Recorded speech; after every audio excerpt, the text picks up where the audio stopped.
예, 지금부터는 2월 넷째 주 증시 살펴보겠습니다. 역시 주요 일정들 한번 살펴봐 주시죠. 네, 2월 20일 이제 월요일 날은 중국 이제 인민은행에서 이제 기준금리라고 불리는 대출 우대 금리를 이제 결정을 하게 되고요. 그날 미국 증시는 휴장입니다. 월요일은. 대통령의 날이죠. 네, 맞습니다. 2월 21일 화요일은 미국 2월 이제 마켓에서 발표되는 제조업 서비스업 PMI 지표가 발표가 되고 미국의 1월 기존 주택 판매 지표가 나오게 되고요. 월마트가 이제 그날 실적 발표가 예고가 돼 있습니다. 2월 22일은 이제 FOMC 회의록이 이제 공개가 되고 그날 엔비디아가 이제 실적 발표가 예고가 돼 있고요. 2월 23일 목요일 같은 경우는 이제 우리나라 한국은행 금통위가 열리게 되고 금리 결정하겠죠. 금리를 결정합니다. 또 미국은 4분기 GDP 성장률이 발표되고 EU에서는 1월달 소비자 물가 지수가 발표가 되고요. 또 중국의 대표 기업이죠. 알리바바가 실적을 발표합니다. 그리고 이제 요건 정책 발표인데 미국 상무부에서 반도체법에 관련된 그 시행령이 있습니다. 요거를 이제 발표를 한다고 하니까 내용을 좀 지켜봐야 될 것 같고요. 2월 24일은 미국의 1월 이제 PC 개인 소비 지출 물가 지수가 발표가 되고 독일의 4분기 GDP 성장률이 나오게 되고요. 일본에선 1월 달 소비자 물가 지수가 발표가 예고가 돼 있습니다. 네. 이번 주도 역시 일정들이 많은데 주목해야 될 변수들은 어떤 것들일까요? 일단 가장 중요한 건 이제 PC 물가 지수인 것 같아요. 사실 이제 연준이 기준으로 삼는 거는 PC 물가 지수 중에서도 이제 근원 물가, 예. 뭐 에너지 가격 제외한 식품 예, 제하고 요게 2% 가야 이제 연준 목표가 달성되는 거거든요. 그래서 요거를 좀 지켜보시면 좀 좋을 것 같고 참고로 아직 예상치는 좀 안 나와 있는데 그 그러니까 작년 12월이죠.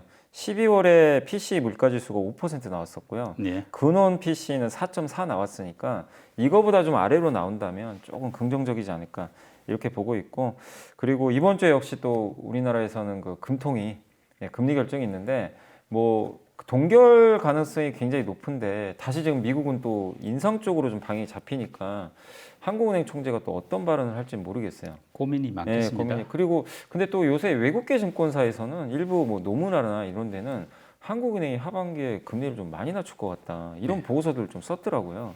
그래서 그런 좀 그러니까 금리 부동산 때문에 인하하는 거 아닐까 이런 시각도 있어요. 사실 우리나라는. 예. 그래서 이제 한국은행이 거기에 대한 답변을 해주겠죠. 기자회견에서. 그래서 그 내용들 한번 체크해 보시면 좋겠고 역시 그리고 중국이 이제 2월 20일 날 중국 부양책도 중요한데 중국이 또 인민은행에서 기준금리를 낮출지 상반기 그러니까 1분기 한 번 정도 낮출 거라는 게 시장 예상인데 1월엔 동결을 했습니다. 예.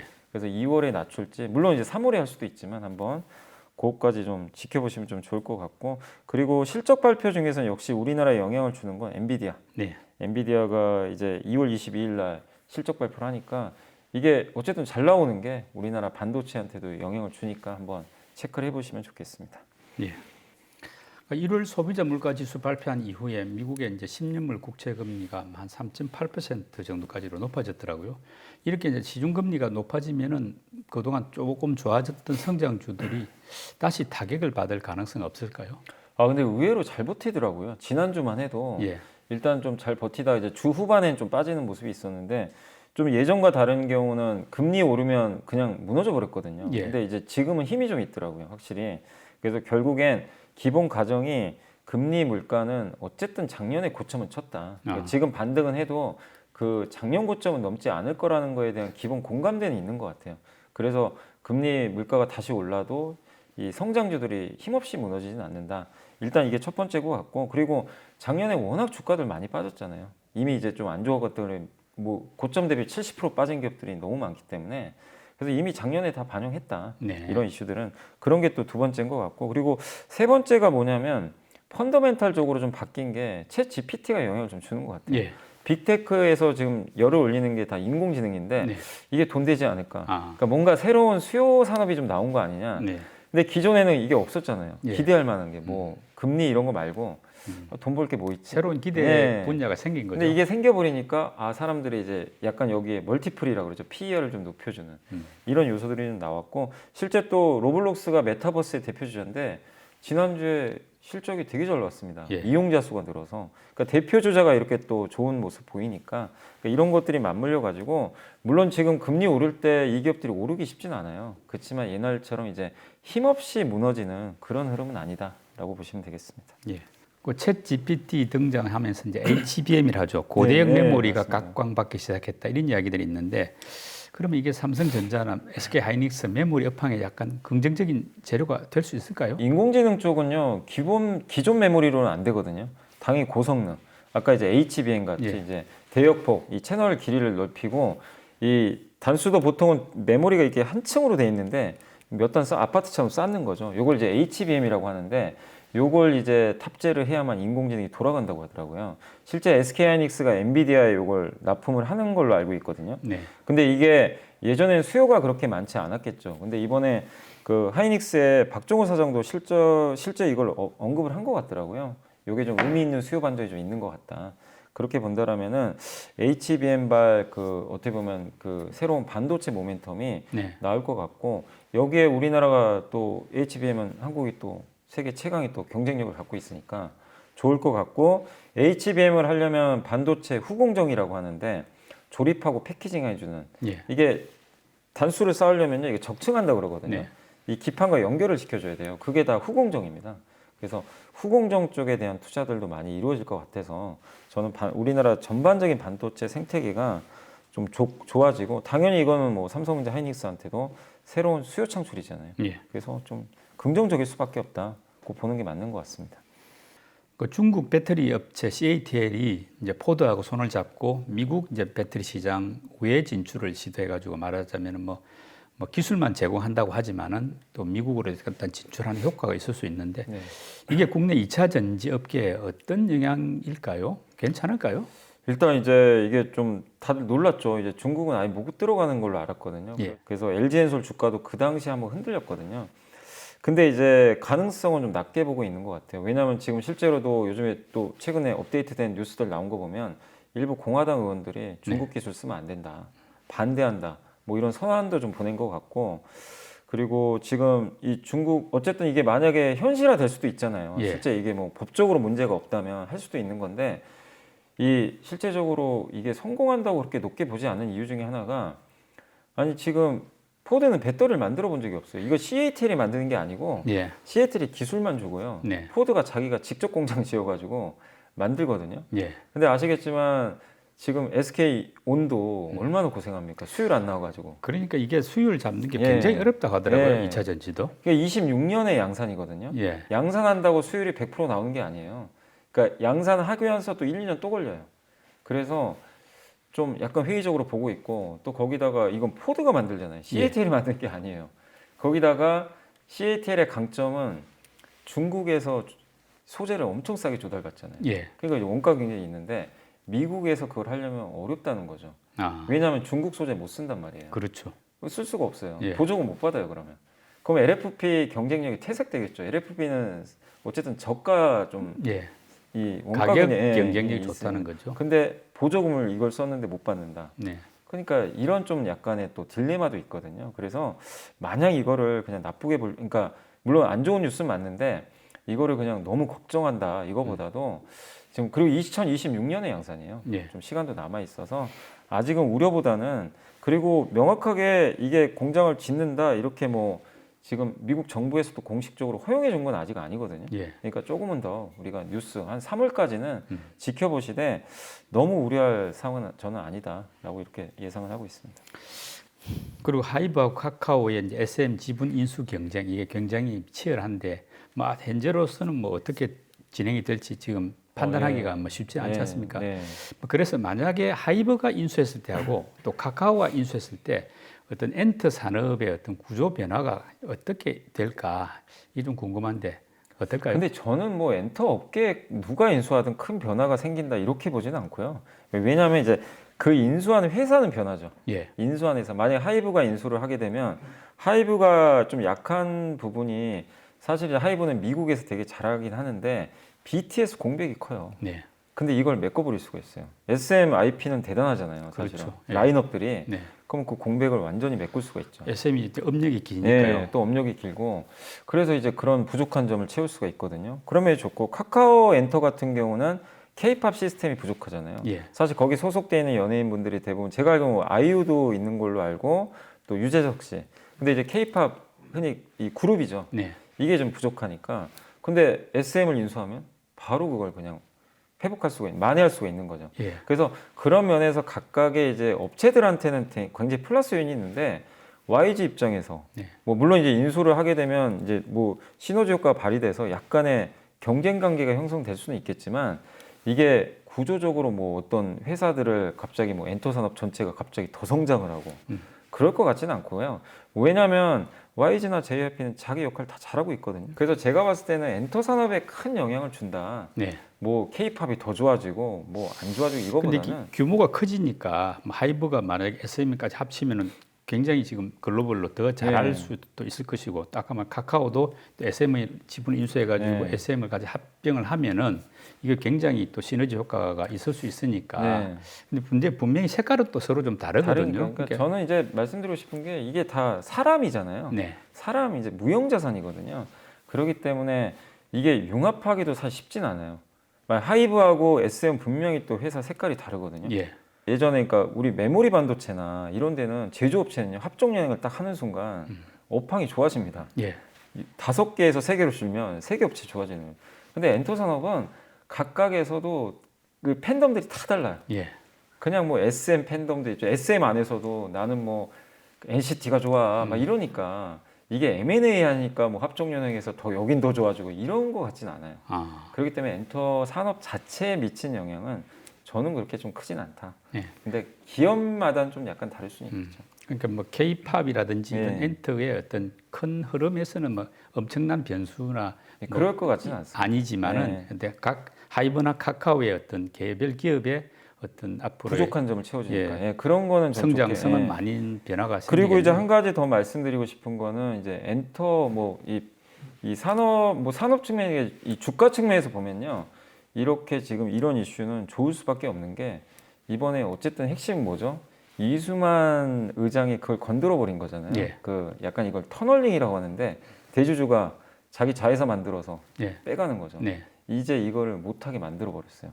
그럼 다른 엔터사도 절대 할 수가 없어요. 예. 이런 이제 주주 가치 훼손하는 일들은 사라지겠죠. 이런 면에서는 엔터 주가 전반적으로는 저는 좀 호재다. 뭐 산업적으로도 엔터 산업이 예. 약간 뭐 개인의 어떤 역할보다도 맞습니다. 예. 시스템적으로 좀 한 단계 업그레이드 네, 되는 맞습니다. 그런 예. 계기가 될 수 있겠네요. 예, 맞습니다. 그리고 최근에 좀 공매도가 다시 늘고 있다 이런 이야기 있는데 상황이 어떤가요? 공매도가 느는 건 맞고요. 최근에 특히 이제 좀 그 공매도 거래 대금도 이게 2월 15일 기준으로 해가지고 5,782억이 나왔거든요. 그날 네. 하루에 예. 연초에 2,885억이었어요. 그러니까 2배나 늘어났고 하루 평균 금액도 지금 최근에 4,544억이나 됩니다. 예. 이게 지난달 3,700억보다 늘어난 겁니다. 그러니까 예. 확실히 2월 달 들어와서 좀 는 거는 맞아요. 그리고 공매도 과열 종목도 많이 늘어났습니다. 이게 2월 1일부터 15일까지 과열 종목이 45개인데 올해 1월에 27개였거든요. 그러니까 예. 확실히 2월 달 들어와서 지금 늘어나는데 아마 좀 주가가 좀 오르고 그러다 보니까 좀 공매도도 늘어난 감도 있고 또 최근에 실적 안 좋은 기업들이 있잖아요. 이런 기업들에 대해서 뭐 주가 좀 빠지는 쪽에 좀 베팅하는 그런 예. 수요들이 늘어서 확실히 공매도는 좀 늘기 시작했다라고 보는 게 맞는 것 같습니다. 그런데 이제 MSCI 선진지수 편입을 이제 정부도 바라고 있는데 그게 되려면은 뭐 공매도 전면 재개 이게 지금 거의 전제 조건처럼 돼 있더라고요. 네네. 외국에서 요구하기를. 그런데 이제 우리 입장에서는 공매도가 만약에 전면 재개되려면은 뭐 상환기관이라든지 외국인 어떤 그 빌린 주식 상환기관 같은 경우 너무 길지 않습니까? 네네. 사실상 뭐 제한도 없는데 그런 부분에서 약간 제도 개선이 같이 병행돼야 되지 않을까요? 이제 당연히 돼야 되고요. 만약에 이게 전면 한다면 예. 당연히 개인들이 피해를 보면 안 되거든요. 네. 예, 공정하게 해야 되니까 그런 거 맞는 것 같고 일단은 아직 정부에서는 뭐 공매도 전면 재개에 대해서는 뭐 언급한 건 없어요. 예. 근데 이제 MSCI 조건 중에 하나가 그거니까 아마 지금 편입하려고 되게 노력을 하는 것 같아요. 그래서 예. 아마 재개할 가능성은 좀 높다라는 게 이제 대체적인 시각인데 그러기에 앞서서는 일단은 그 무차익 공매도가 지금 굉장히 좀 많이 또 얘기가 문제죠. 나오잖아요. 예. 그래서 이제 개인 투자자분들이 원하는 건 뭐냐면 이거 사전에 적발할 수 있게 시스템 빨리 구축해라. 네. 그러니까 무차익 공매도 아예 못할 수 있게 감시 체제를 예. 자동 체계를 좀 구축을 해달라는 거죠. 그래서 그걸 좀 원하고 있고 그 다음에 공매도 담보 비율 같은 경우는 지금 개인 투자들은 만약 공매도 할 때 120%거든요. 네. 근데 외국인은 105%예요. 네. 그러니까 담배 비율이 훨씬 낮죠. 예. 이런 것도 당연히 만약에 한다면 맞춰야 되는 거고 제일 문제가 이제 이거였죠. 공매도 상한 기간. 그렇죠. 외국인 기관은 거의 제한이 없잖아요. 빌린 주식을 어느 정도 뭐 예. 수수료만 내면 계속 연장이 예. 가능한 것 같더라고요. 근데 이게 핀트가 엇갈난 게 개인을 늘리면 안 되고 예. 외국인 기관을 개인과 똑같이 만들어야 되는데 예. 여기에 대해서는 지금 바뀐 게 없어요. 음. 그래서 일단 지금 개인은 120일로 돼 있거든요. 예. 외국인 기관도 반드시 개인하고 똑같이 120일 안에 무조건 갚는 걸로 예. 이렇게 지금 같이 맞춰줘야 됩니다.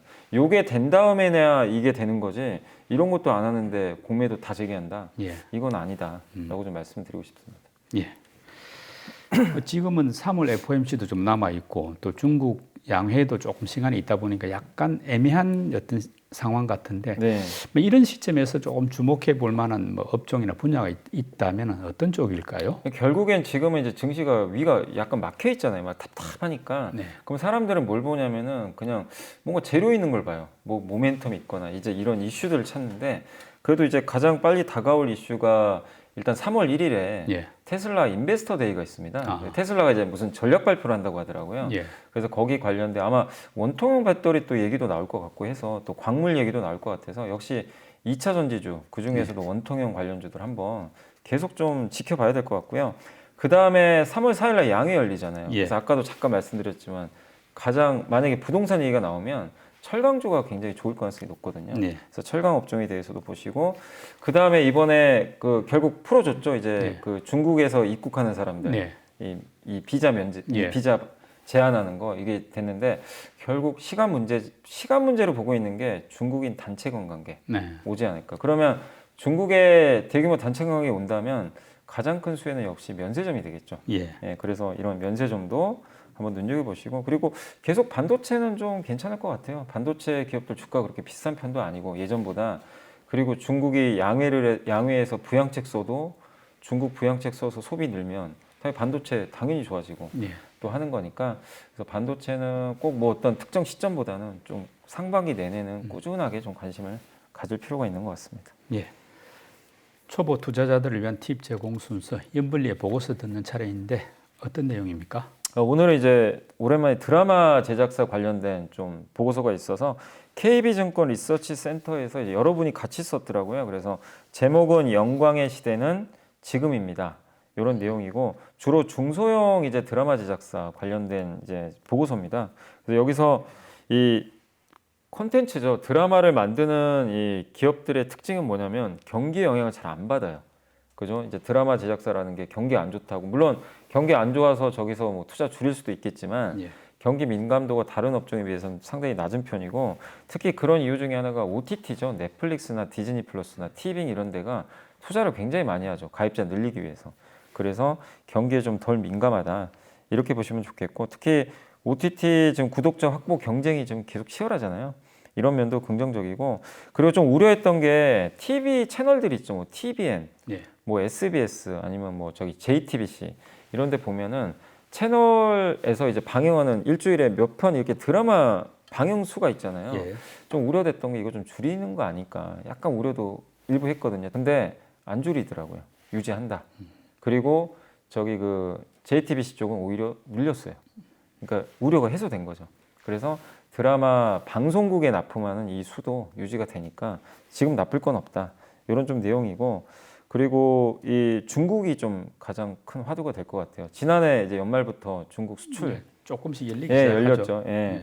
그래서 뭐 중국 수출 기대감이 높은데 구자 옛날 드라마부터 지금 팔기 시작하거든요. 예. 옛날 드라마 팔면 좋은 게 다 감가상각이 끝나가지고 비용이 없어요. 추가 비용이 예, 없죠. 마진이 되게 좋은 편이죠. 근데 이게 이제 열리기 시작했기 때문에 만약에 이제 또 중국에서 단체 관광객까지 열어준다면 진짜 열릴 가능성이 높거든요. 그래서 그런 기대감도 한번 좀 가져보시면 좀 좋을 것 같고. 근데 이제 여기서 예상하기로는 중국이 어쨌든 개방을 하면 연간 1,000억 원 플러스 알파가 생길 거래요. 왜냐하면 예전에 사드 이전에 중국 수출 금액이 연간 1,000억 원 정도 됐었대요. 네. 사드 이전에 수출 많이 했으니까.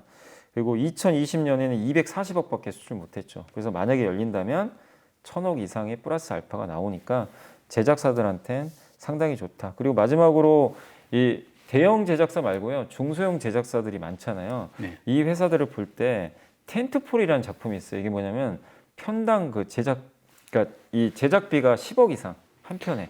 텐트폴이라면 이제 성공이 거의 보장되어 있다 이런 대작이죠, 의미죠. 대작. 예, 예. 제작비가 많이 들어간. 그러니까요. 그러니까 이제 보통 대형사가 많이 하는데 중소형사들도 이걸 간간히 하거든요. 그러니까 스타 뭐 네, 맞습니다. 불러와가지고. 그래서 옛날에 아마 기억하시겠지만 A 스토리에서 그 지리산 물론 예. 그건 좀 실패했지만 예, 그 전에 주가 엄청 올라갔고요. 그렇죠. 레몽레인이라는 회사가 이제 했던 게 재벌집 막내하다. 예, 이런 것들이 이제 다 텐트폴 작품인데 네, 이런 게 있다라면 한번 좀 눈여겨 보자. 그러니까 중소형 제작사에서는 그걸 한번 보시면 좋겠고, 그래서 올해 좀 관심 있게 볼 관심 종목으로는 여기선 뉴라는 기업하고요, 예. NEW 그리고 키스트 네. 이 두 개를 꼽아줬고 그 외에는 A 스토리, 펜엔터테인먼트, 코퍼스 코리아 네. 요 세 개 기업을 또 그 외에 관심 종목으로 꼽아서 이렇게 분석을 해놨으니까 한번 그 자세한 내용 보고서 한번 참고하시면 좋겠습니다.